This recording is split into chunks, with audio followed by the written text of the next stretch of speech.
Buenas noches. Después de esta interrupción que hemos tenido debido al COVID, no sé cuántas sesiones podremos hacer porque ya nos denuncian restricciones. O me imagino que todos los que estáis aquí se van, porque si no, dentro de poco me costará obligaros también a que me enseñéis el certificado de vacunación según las últimas noticias. Pero bien, después de este paréntesis provocado por el COVID, iniciamos lo que es la formación permanente de la comunidad parroquial. Son dos pilares, como os decía en el WhatsApp de difusión y de convocatoria, son dos pilares fundamentales en los que deben apoyarse la vida del creyente, más hoy, ante tanta secularización, ante tanta adversidad y dificultad, ante tanta increencia. El cristiano necesita oxigenarse y el oxígeno puro solo le viene desde la oración. Decía aquí la hermana que una frase que se me quedó muy grabada, porque muchas veces hablamos y no sabemos lo que hablamos. Y decía que si se nos ha dado 2 orejas para escuchar y una boca para hablar, es porque debemos de escuchar el doble que hablar. Entonces necesitamos orar para escuchar la palabra de Dios y formarnos desde la palabra de Dios para que nuestra vida sea cada más no sintonía de esa palabra, sino reflejo de esa palabra. En el Evangelio hay algo muy importante que decimos. Aquí los títulos, los honores, nos gustan mucho, ¿no? Parece que cuanto más títulos tengas, más importante eres. Y es un error evangélico fatal.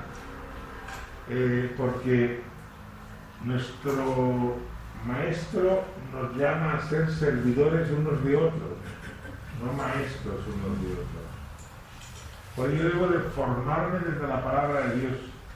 Debo escrutar esa palabra de Dios, porque como muy bien dice el Evangelio, en todo se acomodaba a su entender. Y esa forma de acomodarse a su entender, la hacía hasta las propias parábolas, que no eran más que ejemplos de la vida cotidiana a través del cual la gente podía percibir con toda claridad qué es de lo que estaba hablando. Por eso hemos querido, don Ricardo y yo, después de hablar, que fuese el tema de este curso.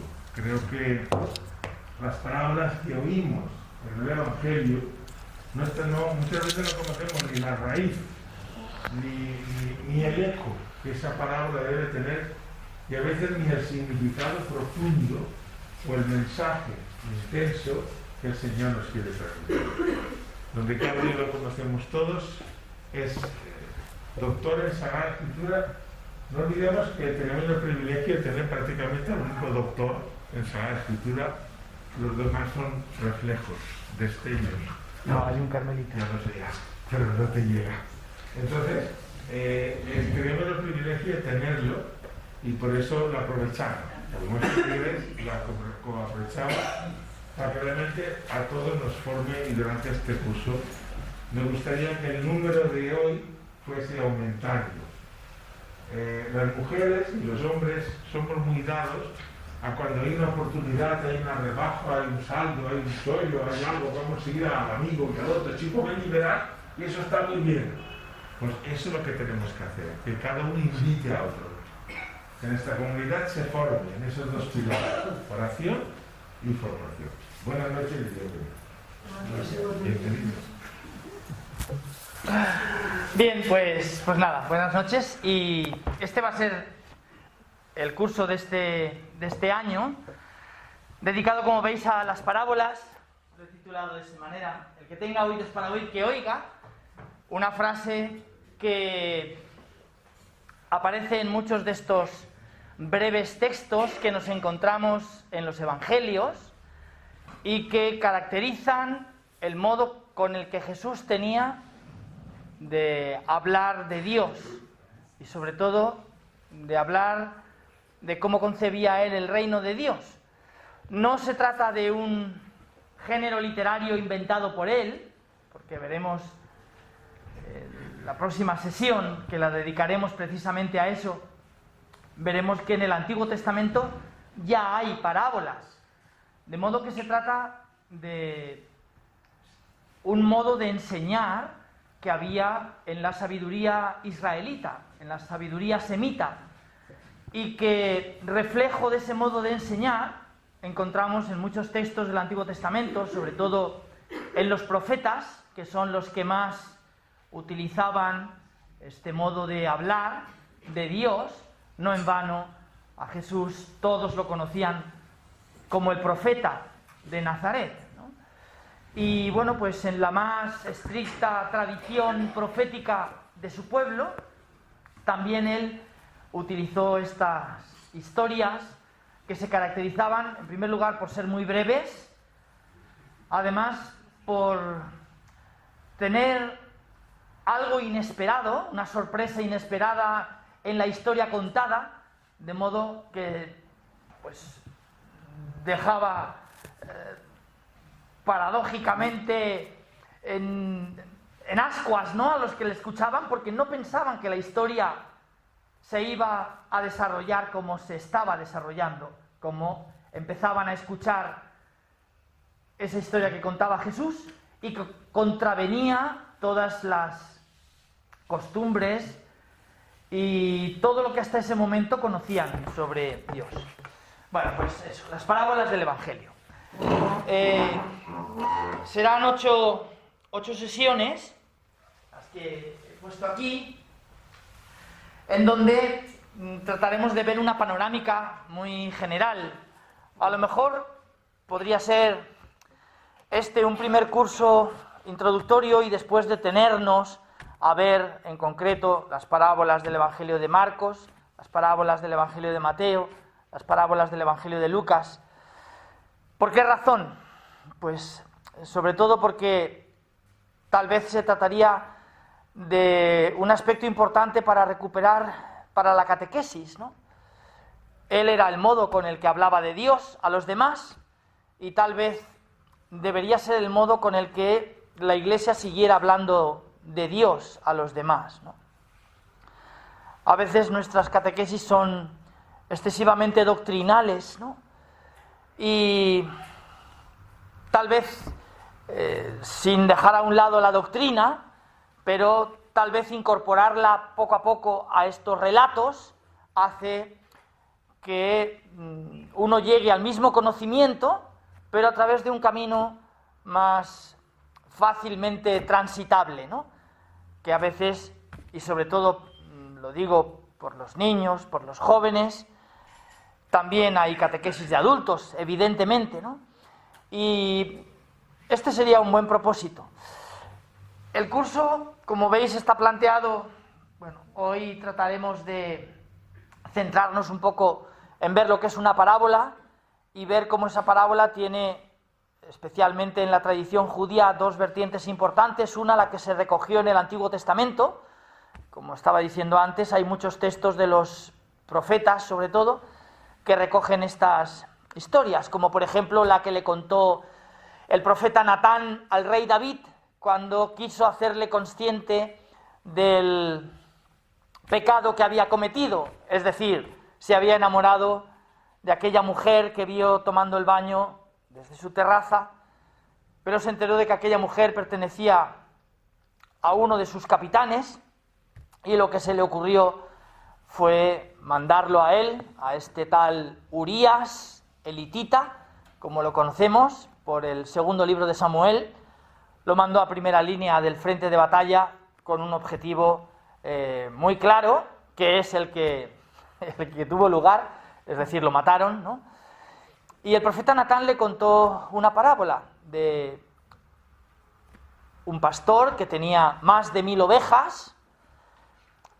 Hay una antigua tradición israelita en la que se dice que el rey David tenía un harén de más de 1000 mujeres, de modo que la historia que le cuenta el profeta Natán, la parábola que le cuenta el profeta Natán al rey David, no era gratuita en los números, un pastor que tenía más de 1000 ovejas y en cambio se encaprichó de la única oveja que tenía el pastor vecino, ¿no? Y se la robó y se quedó con ella, ¿no?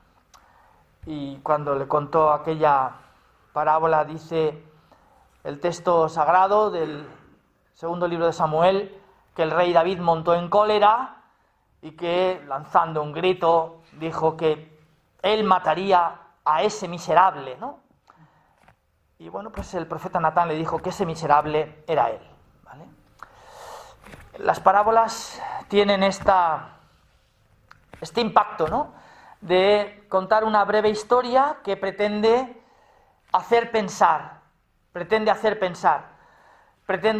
plantear preguntas y desde luego no da la solución en muchas de ellas, ¿no? Y por eso, bueno, pues lo primero que haremos, y sobre todo nos detendremos en eso, la segunda sesión, la del 16 de diciembre, las parábolas de la tradición judía, y ahí haremos un recorrido por el Antiguo Testamento, veremos 5 o 6 parábolas para ver un poco de qué hablamos y sobre todo para ver 2 cosas importantes. Por un lado, la continuidad de las historias que cuenta Jesús con esas historias que conocemos por el Antiguo Testamento, pero al mismo tiempo también la discontinuidad. ¿Por qué razón? Pues porque Jesús va a introducir elementos nuevos y que son muy importantes, ¿no? Y que van a tener que ver con lo que Él quiere contar. Y Él quiere contar a un Dios muy específico, con unas características muy determinadas, y quiere hablar de un reino de Dios en el que parecen invertirse los valores que priman en la sociedad, ¿no? Algo que, como vamos a ver, nos resulta absolutamente actual, porque nos sucede lo mismo a nosotros en nuestra sociedad. Los valores que vemos a nuestro alrededor no son los que, por ejemplo, proclama el Sermón de la Montaña, ¿no? Y esto se descubre bien con las parábolas. Y nos fijaremos además, nos he puesto ahí escritos rabínicos, hay muchas historias judías de este tipo, muchas parábolas que no entraron a formar parte de los libros sagrados de Israel, y por lo tanto no forman parte de sus escrituras sagradas ni del Antiguo Testamento cristiano. Y sin embargo, pues también los judíos continuaron durante mucho tiempo, durante muchos siglos, hasta la Edad Media, contando este tipo de historias, todas con un denominador común: historias breves, historias lo suficientemente breves como para que uno pudiera retenerlas en la memoria, y historias que se caracterizaban por esto, por provocar desconcierto en quien los escuchaba. Después, la tercera sesión, que la tendremos en enero, la dedicaremos a las parábolas según San Marcos. Uno podría pensar, bueno, pues si cuentan todo lo mismo, pues nos vamos a dar cuenta de que no, ¿vale? No cuentan todo lo mismo. No cuentan todos los evangelistas las mismas parábolas. Es más, el primero que empezó a contar parábolas fue el Evangelio según San Marcos, que es el más antiguo de entre los 4 que tenemos. Hay otro del que ya hemos hablado muchas veces, ese que los santos padres, los primeros teólogos de la Iglesia, que se caracterizaron porque sus escritos giraban siempre alrededor de la Sagrada Escritura.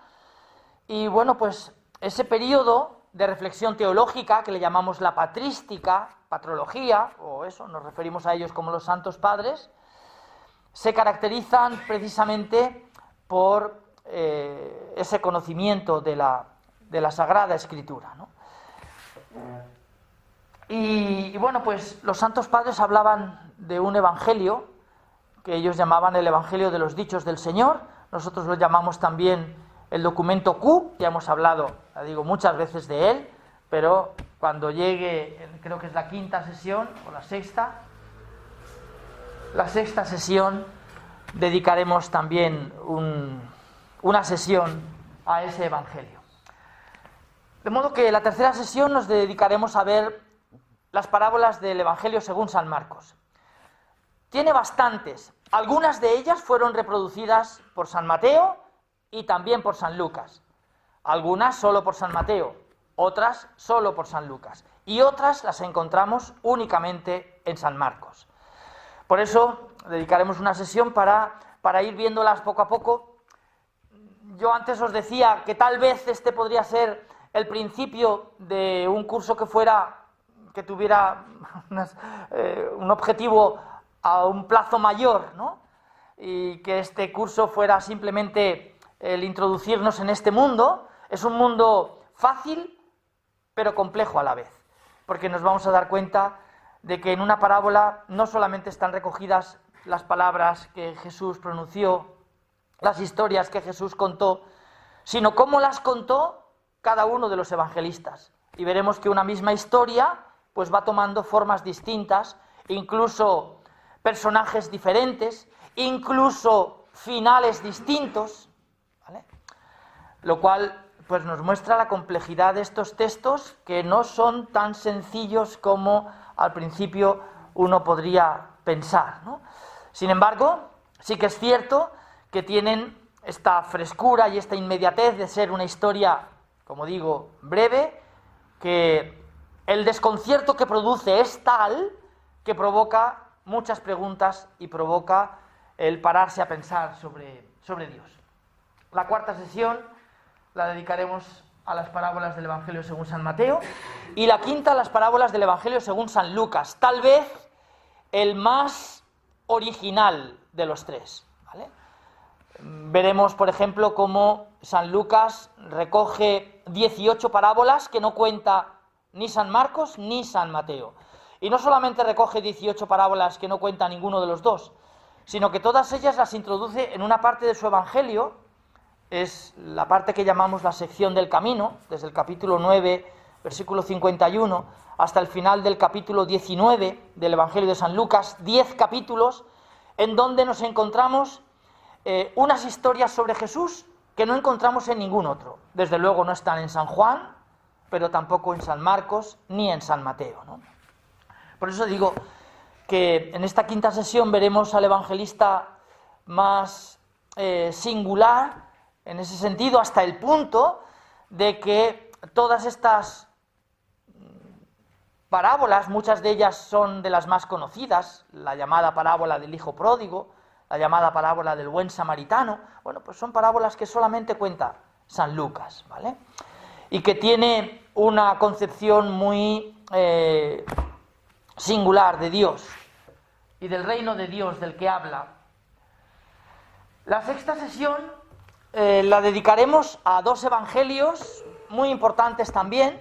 Uno sería este evangelio de los dichos del Señor, que la teología contemporánea, bueno, y desde hace 2 siglos, no es que sea teología contemporánea, sino desde finales del siglo XIX, ese evangelio de los dichos del Señor, la teología la denominó con el documento Q, con una sigla de una palabra alemana, Quelle, que significa fuente, queriendo decir con ello pues que había un evangelio que, al igual que San Marcos, para San Mateo y para San Lucas, habían sido fuente de otros evangelios.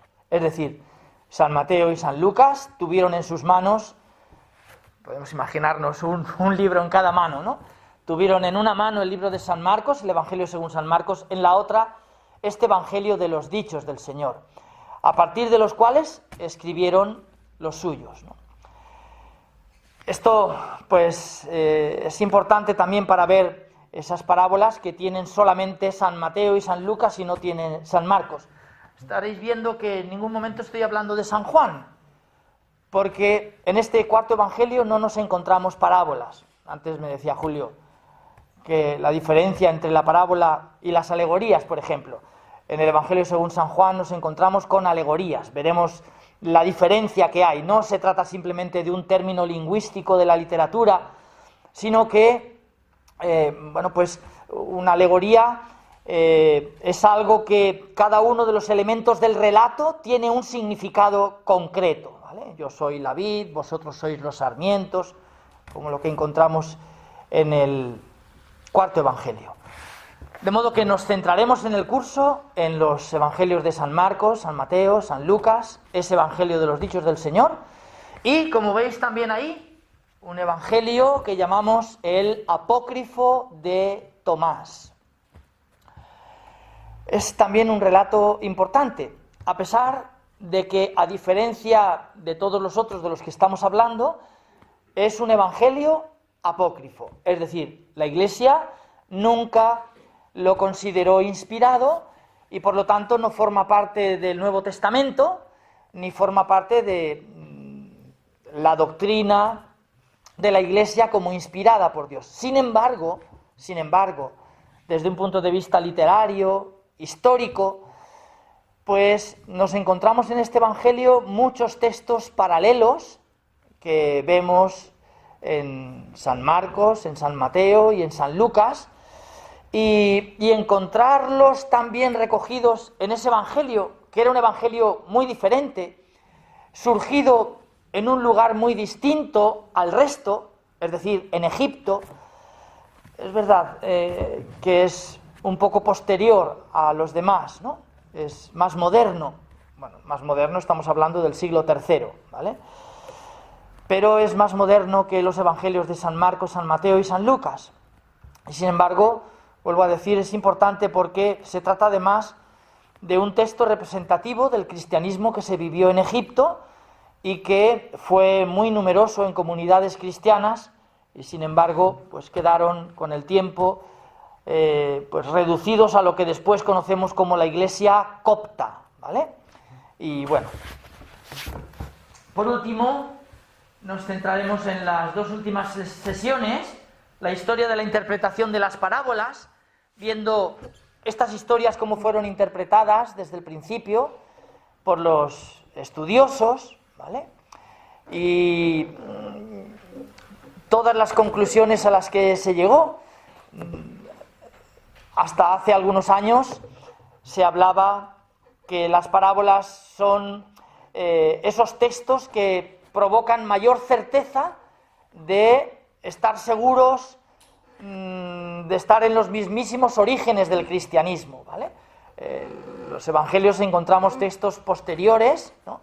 Sin embargo, las parábolas representarían tal vez la primerísima tradición en torno a Jesús, que se cuenta, que circula y que hizo que alrededor suyo empezaran a componerse los otros relatos y se acabara concluyendo los evangelios.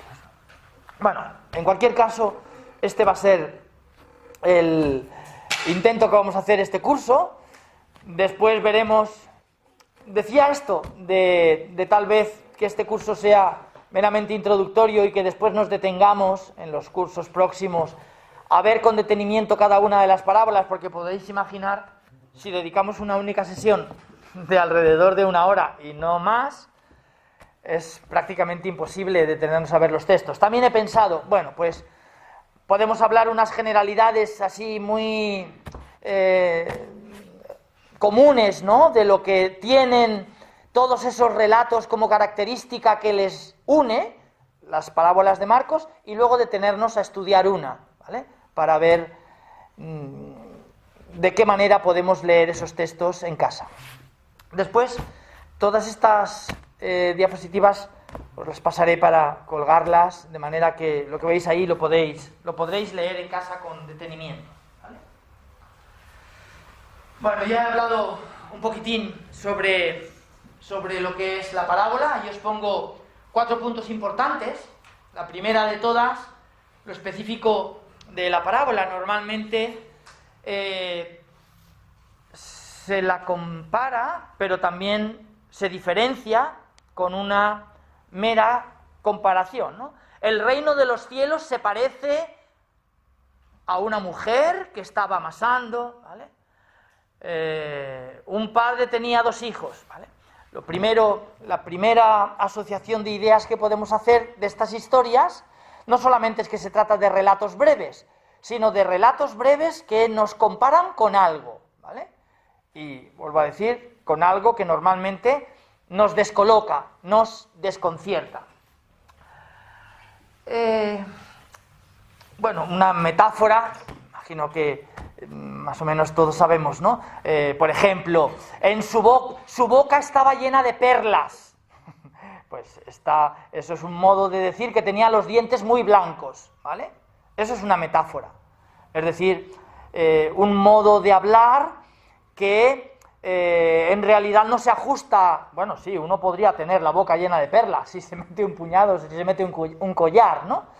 Pero lo que esa imagen pretende expresar es con una frase algo que te haga imaginar la situación que se quiere contar, ¿no? De modo que una parábola tampoco es una metáfora. En la parábola hay metáforas y en la parábola hay comparaciones, pero no coinciden, ¿vale? Y una alegoría es un relato en el que todo tiene un significado, ¿vale? Y normalmente además se explica en el mismo relato. El sembrador que salió a sembrar y parte de su semilla cayó al borde del camino, otra cayó entre piedras, entre zarzas y espinos, otra en tierra buena y fructificó, otra fue ahogada por las malas hierbas, y luego al final encontramos un breve relato que va explicando, esto significa esto, esto significa esto. Bueno, esto sería una alegoría, ¿vale? Bien.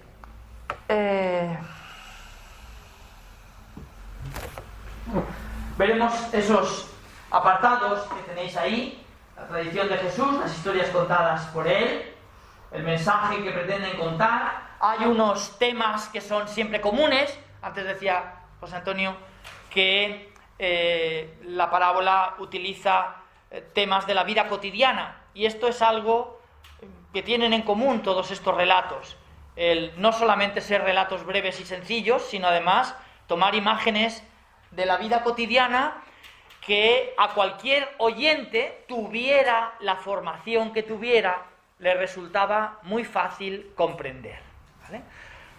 Por esto, lo que decía al principio, la importancia de recuperar este modo de hablar de Jesús para las catequesis, por ejemplo. Bueno, los personajes, sentimientos, interpelaciones, veremos esto. ¿Cuántas son las parábolas de Jesús? Pues aquí, como podéis imaginar, nadie se pone de acuerdo. ¿Por qué razón? Por lo que decía al principio. Muchos consideran parábola lo que otros dicen que es meramente una comparación. Muchos consideran parábola lo que es un conjunto de metáforas. Muchos consideran parábola lo que tan solo es una alegoría. Y esto hace que cuando se habla de el número de las parábolas contadas por Jesús en los evangelios, pues a veces nos encontremos con 75, el número máximo, 35, el número mínimo, ¿vale? Bueno, veremos que a lo largo de estas semanas trataremos de aclararnos un poquitín con toda esa situación. Y lo que tenemos en el trasfondo de lo que pretendemos es precisamente recuperar el lenguaje de Jesús, hacer memorias de las historias contadas por él y recogidas por los evangelistas. Y aquí empezará un poco la complejidad de este relato, ¿vale? Sobre todo cuando veamos cómo una misma historia lo cuentan los tres, Marcos, Mateo y Lucas, y veremos la libertad que cada evangelista consideró que tenía para explicar esta historia a su comunidad, ¿vale? Los evangelios, hoy sabemos que, pues, en cierto modo lo que representan son la catequesis que cada uno de estos evangelistas, San Marcos, San Mateo, San Lucas, San Juan, escribió para su comunidad cristiana, para hablarles de Jesús, ¿no?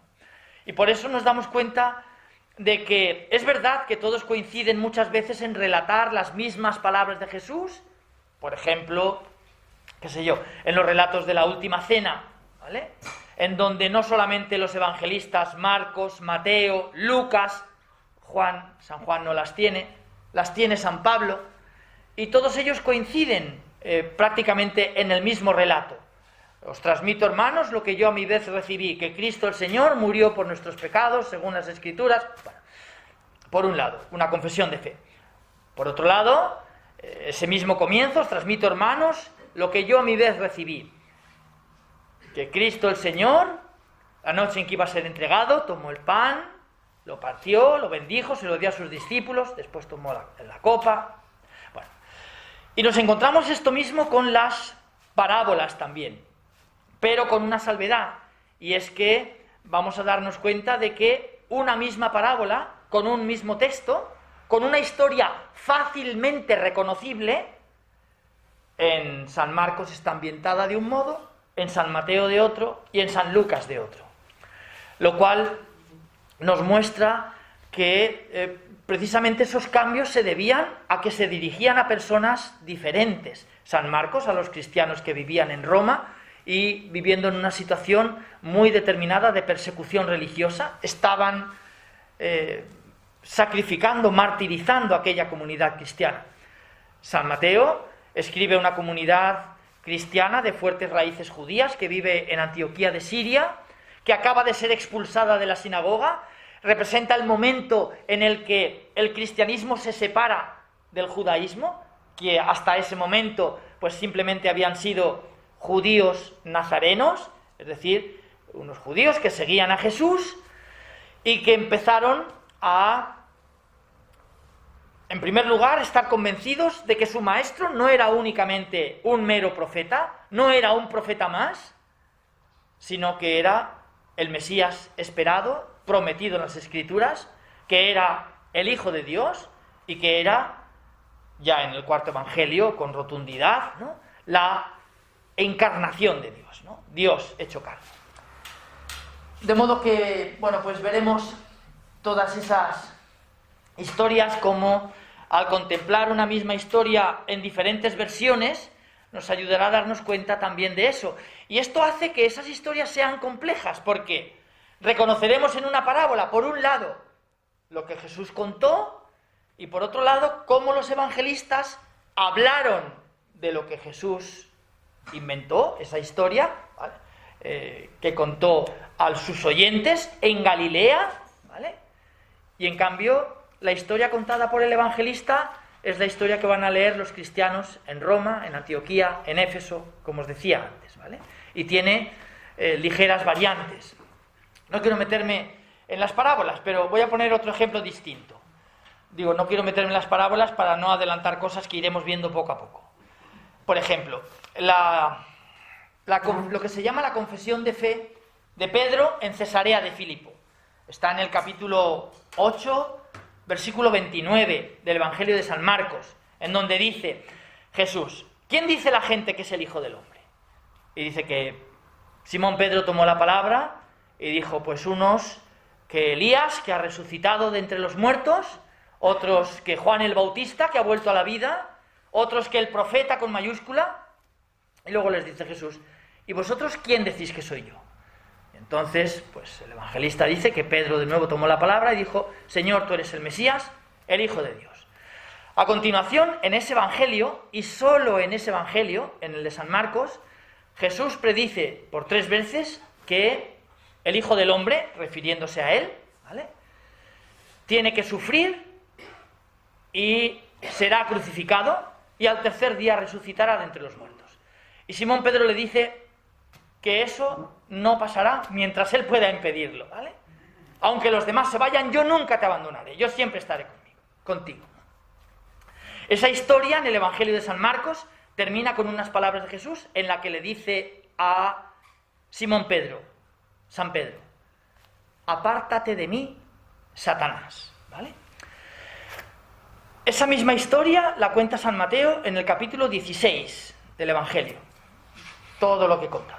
El mismo lugar, Cesarea de Filipo, la misma pregunta de Jesús, ¿quién dice la gente que es el Hijo del Hombre? La misma primera respuesta de Pedro, Elías, Juan el Bautista, el profeta con mayúscula, ¿vosotros quién decís que soy yo?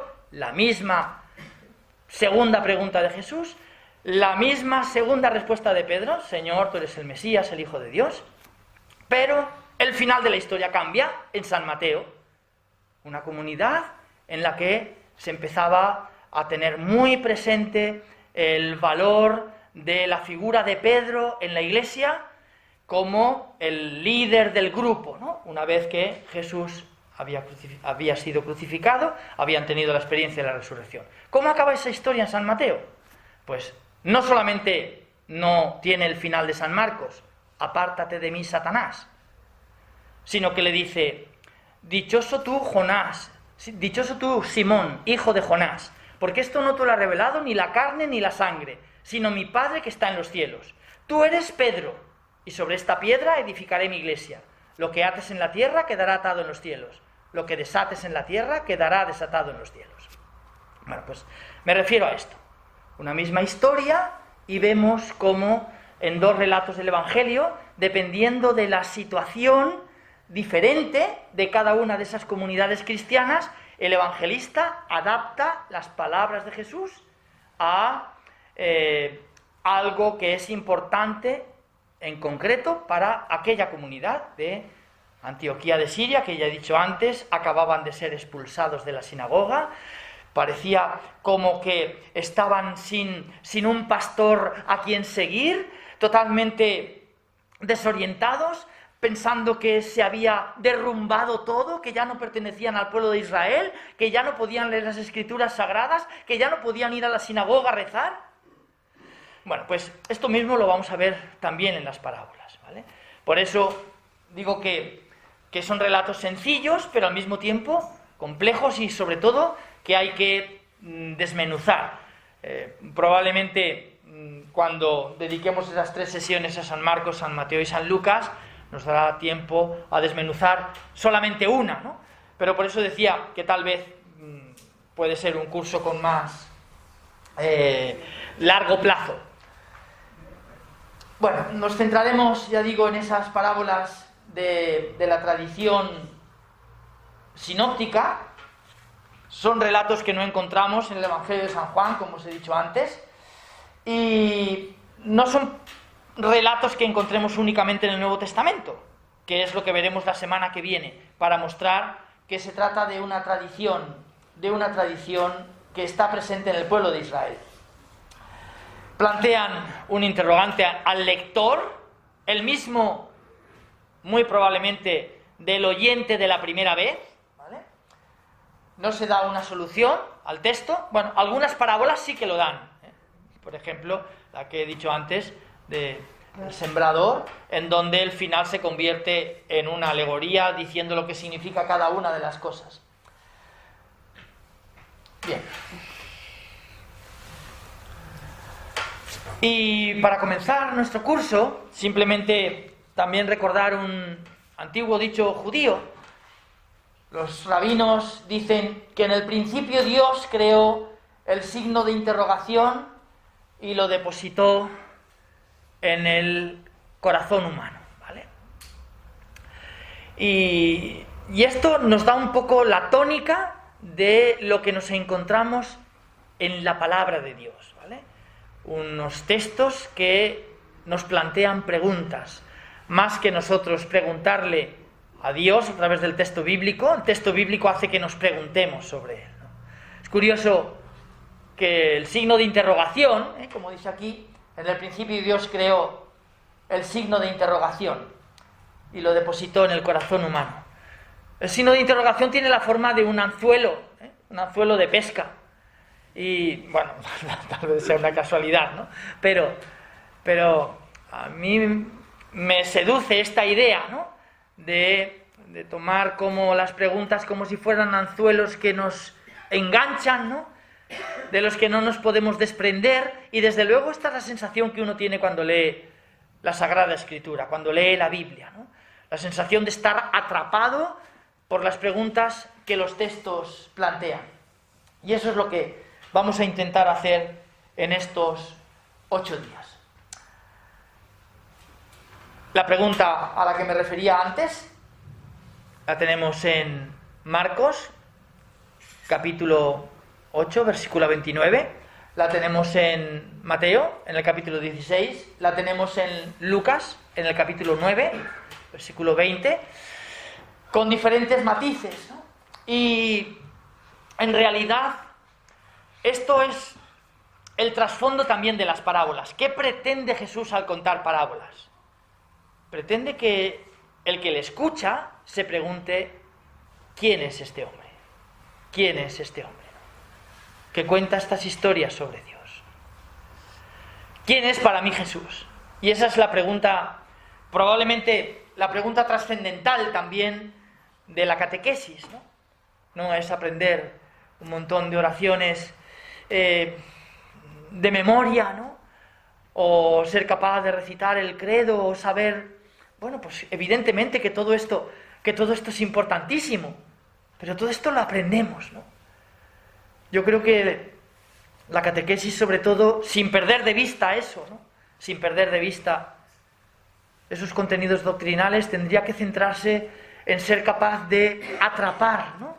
Atrapar con estas historias que Jesús contaba, atrapar a los niños que se acercan por primera vez en contacto con la comunidad cristiana, y atraparles con estas historias que les hagan preguntarse sobre quién es este que las cuenta y quién es ese Dios del que él habla y ese reino de Dios del que habla la parábola. Bueno, de modo que eso llama poderosamente la atención. A Jesús le gustaba hablar en parábolas, pero a veces son desconcertantes, porque muchas veces la parábola está clara, pero otras veces, de clara no tiene nada, ¿no? Incluso nos encontramos con una frase que dice al final: les hablaba en parábolas para que algunos no entendían nada, ¿no? Y le preguntan a Jesús: ¿pero qué quiere decir esto? Y nos dice que los tomaba a un lugar aparte y les explicaba lo que había querido decir, ¿vale? De modo que es importante tener presente que esas historias tenían sobre todo dos objetivos centrales: hablarles, en primer lugar, de que esto que tanto anhelaba el pueblo de Israel, el reino de Dios, y que este Dios del que tanto habían oído hablar los israelitas, pues Jesús lo cuenta de un modo que sorprendió absolutamente a sus contemporáneos, ¿no? En primer lugar, por la gente que se rodeaba de él, alrededor suyo, para contar esas historias, gente proscrita, ¿no? Es decir, gente que los teólogos de entonces, los escribas, que dice el Evangelio, los fariseos, los maestros de la ley, los juristas, ¿vale? Es decir, los que conocían las escrituras sagradas. Y de ahí descubrimos muchas veces que algunos grupos de personas estaban como con una barrera que les impedía acercarse a Dios, ¿no? Ciegos, cojos, sordos, mudos, mancos, leprosos, tullidos, pero también otro tipo de tullidos, ¿no? Pecadores, prostitutas, publicanos, niños, huérfanos, viudas. Y qué curioso que estos eran los grupos de gente que los escribas, los fariseos, los maestros de la ley, decían que no podían acercarse a Dios porque pensaban que la enfermedad era un castigo de Dios. No solamente con ellos directamente, sino con sus descendientes, ¿no? Pensad, por ejemplo, en aquel relato del ciego de nacimiento, lo que le preguntan a Jesús. Y la razón por la que se lo preguntan a Jesús. Si aquel chico había nacido ciego, si la enfermedad era signo de un castigo de Dios por algún pecado cometido, le preguntan a Jesús directamente: Maestro, ¿quién pecó? ¿Este o sus padres? Y Jesús, ¿qué les contesta? Ni este ni sus padres. Y esta fue el primer desmontaje de Jesús, ¿no?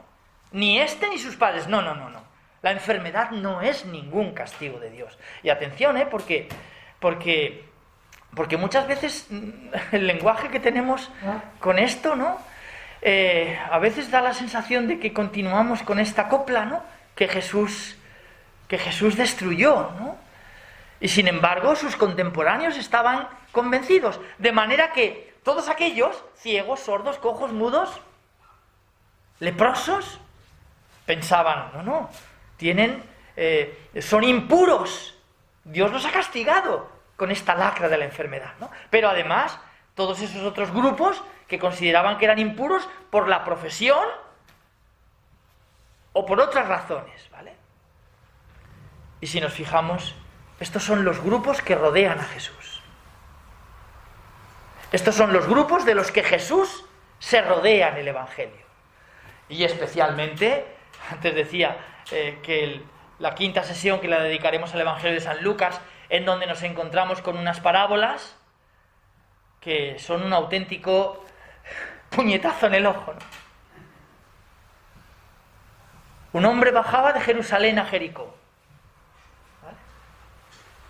Le pegaron una paliza, le robaron, lo dejaron medio muerto. Y luego empieza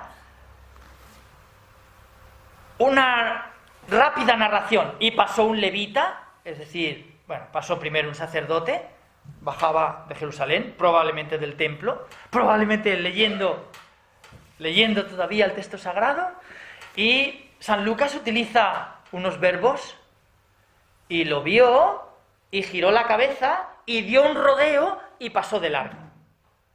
Y de nuevo, un levita también venía del templo, eran los encargados de la liturgia, eran los encargados de tener el templo en condiciones para la liturgia en el templo de Jerusalén, eran los encargados de la música, de modo que tanto el primer ejemplo, un sacerdote, el segundo ejemplo, un levita, dos personas centradas en la ley, conocedoras de las Escrituras, conocedoras de la piedad judía, y los dos con los mismos 4 verbos. Y lo vio, y giró la cabeza, y dio un rodeo, y pasó de largo.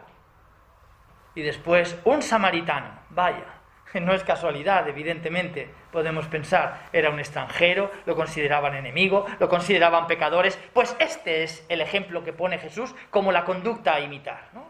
Y lo vio, y se enterneció, le dice, splancniste, y se le revolvieron las entrañas. Es lo que significa ese verbo griego, ¿no? Lo traducimos como se compadeció y se sentó a su lado y le echó vino y aceite sobre las heridas. Cuenta Hipócrates en uno de los antiguos tratados de medicina que eran uno de los modos con el que curaban, ¿no? En la antigüedad hay muchos papiros que hablan de esto. Bueno, pues la parábola nos habla de se detuvo, echó vino y aceite, lo montó en su propia cabalgadura, lo llevó a una posada. Al día siguiente, dice el relato, es decir, estuvo toda la noche con él. Al día siguiente le dio dinero al posadero y le dijo, y si gastas de más, a mi vuelta, es decir, no solamente lo vio enterneciéndose, compadeciéndose, y se paró y le curó y lo subió a su caballo y lo llevó a una posada y le dio dinero, sino que además volvió después. Y luego la pregunta todavía más desconcertante, ¿no? ¿Quién de los dos? Porque le habían preguntado, un maestro de la ley, para ponerlo a prueba. La historia había empezado antes. La historia había empezado diciéndole que le preguntan a Jesús, ¿cuál es el principal mandamiento de la ley? ¿No?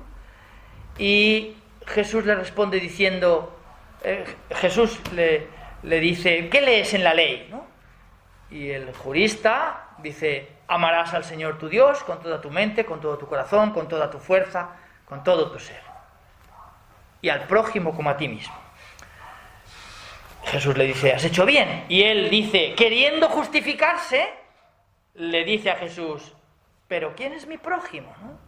Y entonces Jesús le cuenta esa historia. Un hombre bajaba de Jerusalén a Jericó, ¿no? Y al final, no solamente en esa historia breve que le ha desconcertado por lo que estábamos viendo antes, ¿no? Por los ejemplos, por el ejemplo que le pone de buena conducta, el de un extranjero, un enemigo y un pecador. Y él le pregunta, ¿quién es mi prójimo? Y en cambio el final de la parábola dice, ¿quién se hizo prójimo? Cambiándole, no se trataba, contaba Jesús, de ver quién es mi prójimo, sino de quién te haces tú prójimo, ¿no? Bueno, este tipo de historias, que son historias, como digo, desconcertantes por muchas razones, por el comportamiento que pregonan, ¿no? Por el comportamiento que se plantea como el bueno. Pensemos, por ejemplo, en la parábola llamada del hijo pródigo, ¿no?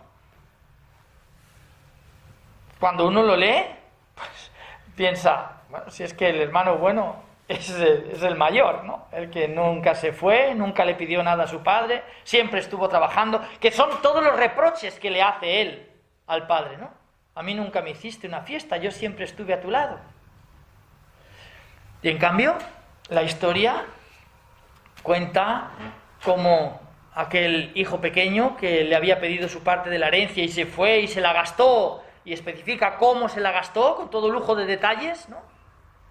Y luego cuenta cómo decide volver porque se había arrepentido, ¿no? Se cuenta San Lucas. Porque estaba comiendo la comida de los cerdos. Y porque estaba comiendo la comida de los cerdos, empezó a pensar, ¿cuántos jornaleros en casa de mi padre están mejor que yo?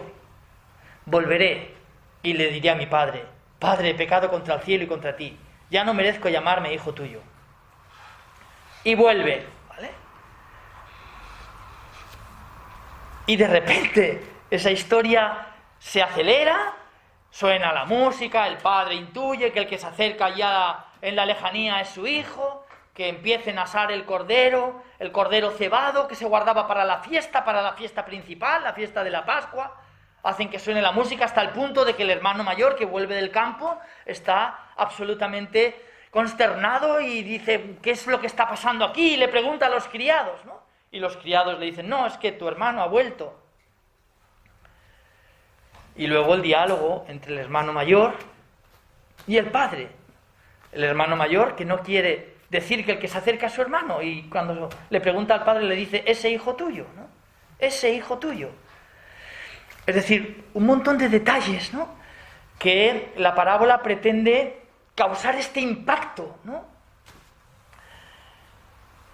Por otro lado, una historia en el que vamos de desconcierto en desconcierto, cuando ya se juntan y parecería que, bueno, pues ahora le va a pedir perdón, ahora le va a decir esta historia que había venido todo el camino repitiendo, pero no le deja pedirle perdón. Le pone un anillo en los pies, lo abraza y le hace sentir que le ha perdonado, sin pedirle perdón. No le deja decirle esa historia, Padre, he pecado contra... No. Y evidentemente los que escuchan esa historia por primera vez, pues piensan, con razón, ¿no?, que el bueno era el hermano mayor, ¿no? Y en cambio, ¿qué está proponiendo Jesús con esa historia? Un cambio de valores absoluto, ¿no? Y dice, no, es que no habéis entendido de qué va la historia. No se trata de justicia.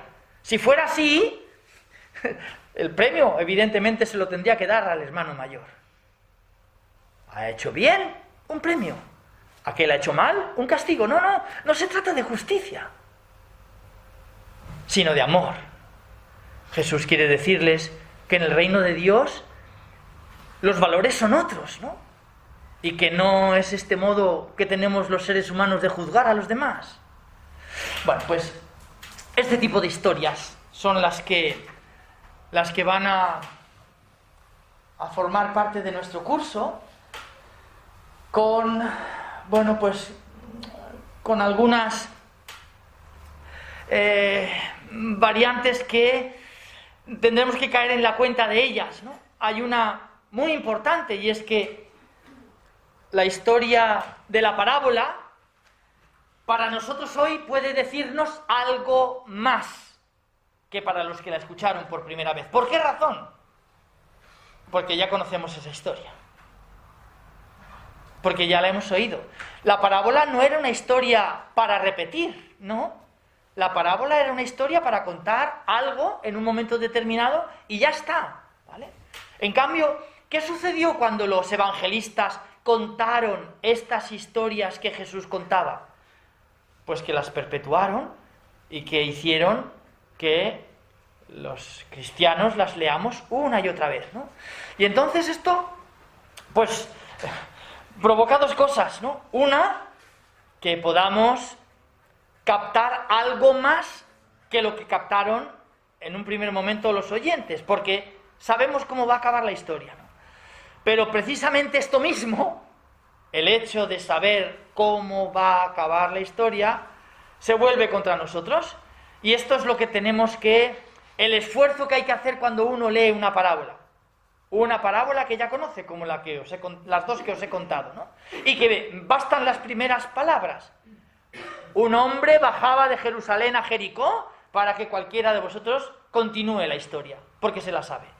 O un hombre tenía 2 hijos, el más pequeño le pidió, y bastan esas palabras para que cada uno continúe la historia, porque se la sabe, ¿vale?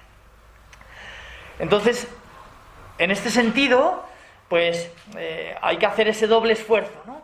Es verdad que esto nos da una ventaja sobre los primeros oyentes de aquella historia cuando fue pronunciada por primera vez de labios de Jesús, pero por otro lado nos pone en peligro de captar algo menos. ¿Por qué razón?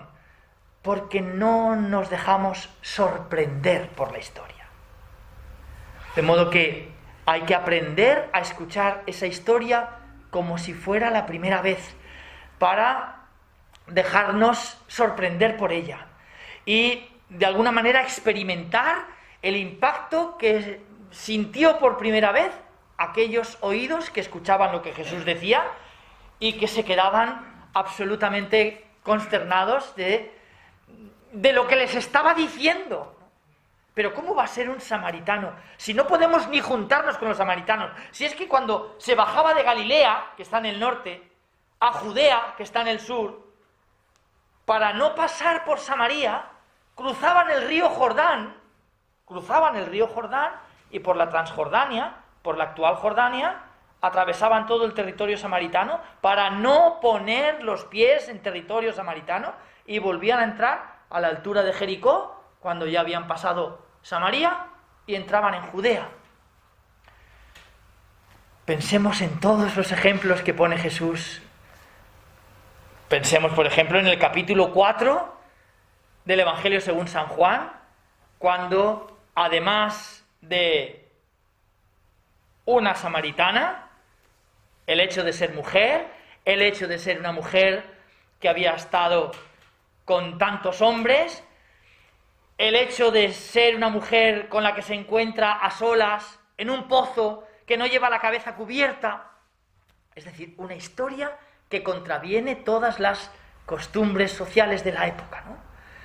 Y que precisamente por esa razón, bueno, de hecho, cuando escuchamos el texto, al final del capítulo 4, que nos dice que los apóstoles habían ido a comprar y cuando volvieron, dice, se horrorizaron, así dice, se horrorizaron de que estuviera hablando a solas con esa mujer, ¿no? Bueno, pues estos serán los 2 escollos entre los que tendremos que navegar, ¿vale? Conocemos el final de la historia, pero hay que intentar borrarnos la cabeza, ¿vale? Borrarnos la historia e intentar que el relato nos sorprenda. Esto es siempre un buen criterio, para no ya las parábolas, sino para cualquier texto de la Escritura, ¿no? Este es a mi juicio, el gran problema con el que a veces nos enfrentamos en la lectura de la Biblia. El conocer demasiado el texto. Y entonces pasar por encima del texto casi sin rozarlo, ¿no? Porque, no, ya lo sé, ya sé la historia. Y a lo mejor no nos detenemos en esos detalles. Por ejemplo, en los verbos que he dicho antes, ¿no? Lo miró, pero utiliza un verbo San Lucas que es como mirar de reojo, o mirar y enseguida girar la cabeza. por eso traducimos así, ¿no? Miró y giró la cabeza y dio un rodeo y pasó de largo.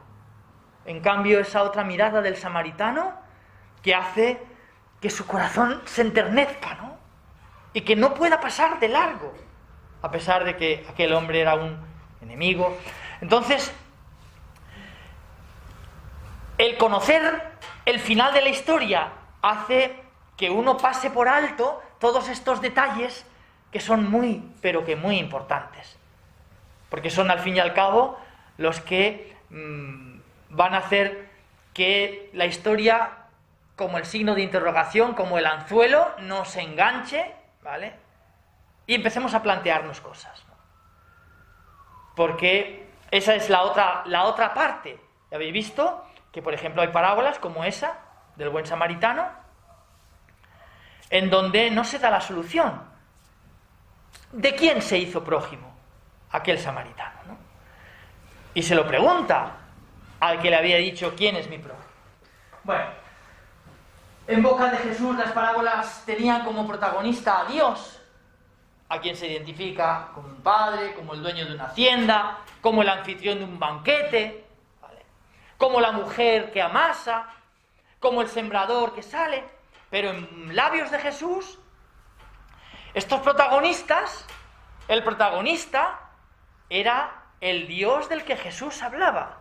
En cambio, cuando la historia es contada por el evangelista, el protagonista ya es el mismo Jesús. Y aquí ha habido un cambio importante provocado por esto que os pongo aquí. La resurrección de Jesús, el nacimiento de la fe cristiana, el Jesús que anunciaba el reino de Dios y anunciaba a Dios, se ha convertido de repente, no ya en alguien que predicaba el reino de Dios, sino en alguien a quien la Iglesia predica, ¿no? Es decir, Jesús pasó a ser del profeta que predicaba a aquel a quien la Iglesia, de quien la Iglesia hablaba, ¿no?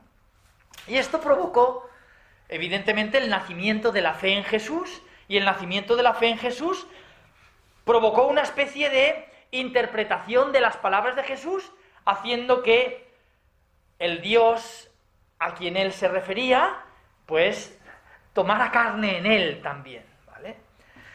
Esa es una primera historia. Un segundo cambio, los oyentes ya no son los de Galilea, los de las ciudades de alrededor del lago, sino, como os decía, los que escuchaban aquella historia en Roma, en Antioquía, en Éfeso, o nosotros aquí en Valencia, ¿vale? Y entonces, evidentemente, se ha producido un cambio en la historia.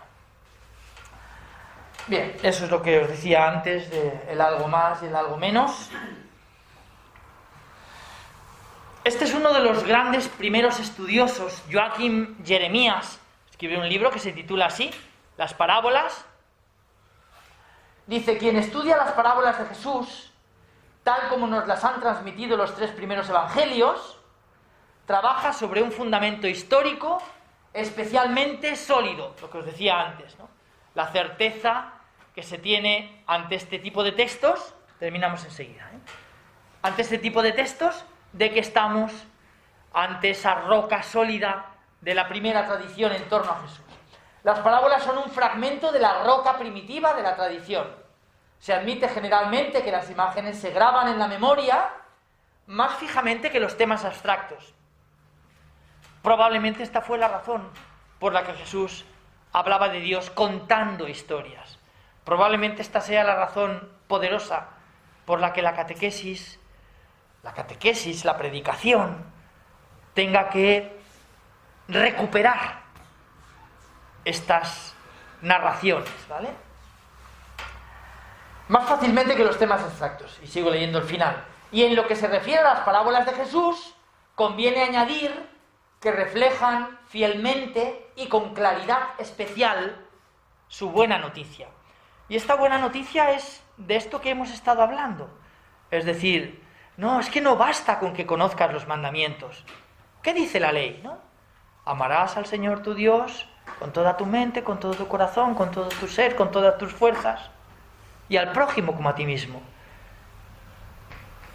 Pero después le cuenta la historia, ¿no? Es decir, no basta con conocer los mandamientos. ¿De qué le sirvieron a aquel sacerdote y a aquel levita? Que los conocían y cómo los conocían, ¿no? Hasta el punto de mirarlo, girar la cabeza, dar un rodeo y pasar de largo, ¿no? Bien, bueno, eso no es necesario. Aquí, de todos modos, os pasaré ahí una descripción un poquitín más detenida de lo que os decía antes de la parábola y la comparación, la parábola y la alegoría, y la parábola y la metáfora, ¿vale? Para no alargarlo demasiado, os lo pasaré y lo veréis. Bien, voy a dejar un poco de tiempo para que hablemos, si queréis. Esta ha sido una primera aproximación. La semana de... creo que es la 2 de diciembre. Veremos estas parábolas del Antiguo Testamento, ¿vale? Pero pues si queréis comentar algo, y también para no alargarme demasiado, pues paramos aquí. ¿Has dicho que lo colgarás? Sí, se lo voy a pasar esta noche a... para que lo podáis colgar en la... De modo que ahí podréis leer con más detenimiento lo que decía de la parábola y la metáfora, la parábola y la comparación y la parábola y la alegoría. Pero en realidad, bueno, se trata de cosas demasiado técnicas, a lo mejor, demasiado desde el punto de vista literario, y simplemente lo que nos importa a nosotros es empezar a reconocer esos relatos, ¿vale? Y a tratar de recuperarlos, ¿no? Sobre todo dejándonos sorprender con la lectura de esos textos. Bueno, pues decidme si queréis. Sí, Julio. Has hablado de la conveniencia de recuperar este lenguaje de las parábolas a nivel catequético, de la predicación, en general, siempre que se hable de Jesús. Pero yo te quería preguntar, esta opinión tuya, que me parece muy adecuada, desde luego exigiría un trabajo importante de preparación para los que se dedican a estas cosas. Quería preguntarte si a nivel, por ejemplo, de la conferencia episcopal, de los seminarios o de la facultad de teología existe esta misma idea. Sí, bueno, ahora se está estudiando mucho las parábolas. De hecho, una de las parroquias a las que estoy yendo, la parroquia de la Santísima Trinidad de Tabernes Blanques, en donde estamos viendo, el curso se titula Conocer a Jesús a través de las parábolas de San Lucas, ¿no? El párroco de esa parroquia es el delegado diocesano de catequesis, ¿vale? Y bueno, cuando también en el primer encuentro que tuvimos hablé precisamente de esto, me dijo que quiere ponerlo en marcha, por ejemplo, en la catequesis de la diócesis, ¿no? Germán se llama el cura, ¿vale? Y bueno, evidentemente en la Facultad de Teología, claro que se estudia esto, ¿no? Y se habla de la importancia de este tipo de lenguaje, ¿no? Sobre todo en los niños, el impacto sería fenomenal. Porque yo creo que hemos dejado de contar las historias que eran tan ilustrativas y que nos dejaban, no sé, interesados cuando nos contaban una historia, cualquier historia, la más sencilla, la más tonta. Eso es cierto. Película. Y hoy en día pues ha perdido esto. Yo no lo veo que la gente tenga mucho interés en contar historias. Eso es cierto. Yo recuerdo a mi catequista de primera comunión, Doña María, ¿vale? Y recuerdo las historias que nos contaba, ¿no? Muchos años después me di cuenta de que aquella mujer tenía una cultura no solo religiosa, una cultura teológica grandísima, porque esas historias yo me he encontrado con ellas en lo que hoy conocemos como apócrifos del Antiguo Testamento, es decir, unos libros que ni siquiera están en el Antiguo Testamento, ¿sí? pero eran historias en las que se habla, por ejemplo, de por qué Satanás acabó donde acabó, ¿no? Este ángel caído, que quería ser igual que Dios, Lucifer, ¿vale? Entonces, yo recuerdo a mi catequista de primera comunión, y creo que la recuerdo por las historias que nos contaba, ¿no? Y estoy convencido de que es un elemento importantísimo que hay que recuperar.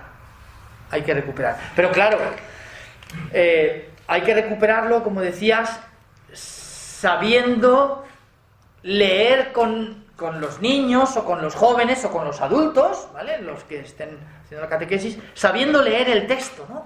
Y deteniéndonos en esos puntos principales, ¿no? Por ejemplo, mostrando pues los verbos, o mostrando, qué sé yo, cómo la historia pasa de cabeza en cabeza, la del hijo pródigo, ¿no? El hijo pequeño, luego el hijo mayor, luego el padre, de nuevo el hijo pequeño, y el narrador, el evangelista San Lucas, va pasando por la cabeza de cada uno de ellos, ¿no? Y esto lo tiene que hacer también el lector cuando lee el texto, ¿no? De modo que no se trata simplemente de recuperar estas historias, sino de enseñar a leer estas historias, ¿vale? Y eso creo que sí que podemos hacerlo, ¿no?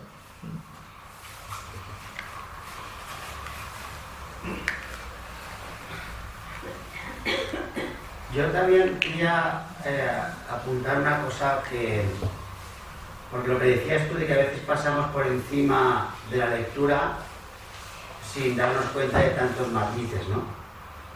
Claro, tú tienes el conocimiento de haber estudiado y desgranar ahí de una profundidad brutal, ¿no? Pero quizás a lo mejor también a la hora de orar o de leer nosotros mismos, el saber establecer los momentos, el cómo hacerlo, en cuanto a lo mejor, no sé si hablar de técnicas, ¿no?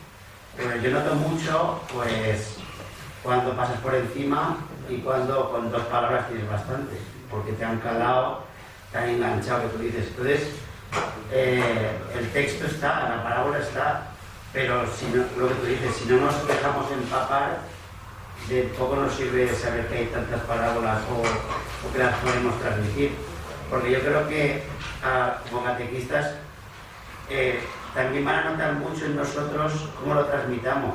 No se tratará solo de leer la parábola, sino cómo vivamos la transmisión y eso es importante, o sea, no sé cómo explicarlo, ¿no? No, está muy claro.